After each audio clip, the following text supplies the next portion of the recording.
Usa ang missing, 8 nang na-rescue ug usa ang milangoy paingon sa baybayon sa Punta Enganyo human malunod ang gisakyan nga motorbangka.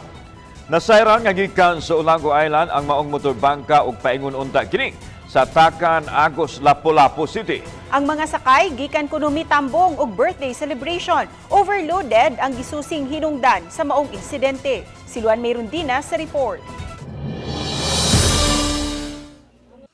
Nakauli na sa ilang panimay sa sitio Bukid-Bukid, Barangay Pahak, kaganihang buntag ang 43 anyos nga si Arnel Balingkit human sa 7 ka oras nga paglangoy gikan sa Hilutungan Channel paingon sa Punta Enganyo aron unta mangayo og tabang ug ma-rescue ang iya mga kaubanan. Wagi magdaha mo to kay kada kuan diha. Mga matay man gyud daghan mga matay diha. Di man makita. Matod ni Arnel, gikan silang mitambong sa kasaulugan sa birthday sa anak siyang higalang si Umel nga taga San Vicente, Olango Island ug padung na unta silang muuli og balik sa Lapu-Lapu City dihang nalunod ang giluwanan nilang motorbangka alas 9 kagabi. Nakainom-inom ang gumiyato ba niya. Kanang diha na mo nahibaw-an ang kuan nga ang pambot nga wa man mahinubigi. O mao to pag ingon nga among gidadali og hinubig naunlod man hinon. Uban niya dito sa Olango Island, ang mga higalang sila si Rinaldo Danyo, 36 anyos, ug Dexter Umayan. Apan misakay sila sa laing motorbangka pabalik sa syudad ug nagsabot nga adto modunggo sa Tacan, Barangay Agos. Nag-abay mi ani. Sila murag naglahi ni sila kon, murag naglagyo na mi ba. Pabuyong mi. Gana mi kay nagpakilid mi parang malikaya na mong bawd ba? Sila murag diri nas tunga kay mig monitor taxi dito nga basig namalik sila sa kanang sa tong gi kuanan gi pamirdihan.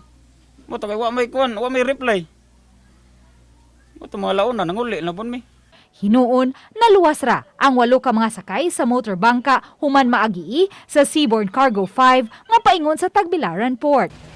Karong hapon gilaumang moabot na dinhi sa Sugbo ang 8 ka mga survivors sa nalunod nga motorbangka nga kasamtangang anaa pa karon sa Tagbilaran City.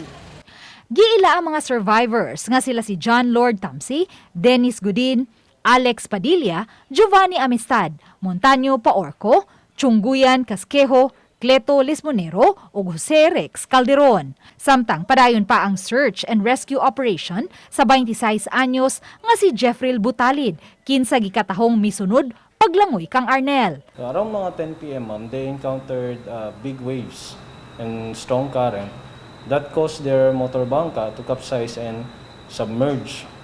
Then, yung 8 ma'am, na-rescue sila kasi they stayed sa may motorbangka. Gisusi pa usab karon sa Coast Guard ang posibilidad nga overloaded ang bangka. Kasi kailangan pa natin i-check pati yung sa bangka, yung capacity niya.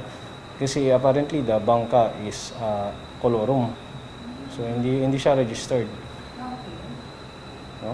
And we are still looking, ma'am, on the possibility that it might be a fishing bangka. Yun lang yung ano niya. So tinitignan namin. So baka hindi siya authorized talaga mag-ferry ng passengers. Uban ni Marlon Malgazo, Luan Mayrundina, Balitang Bisdak.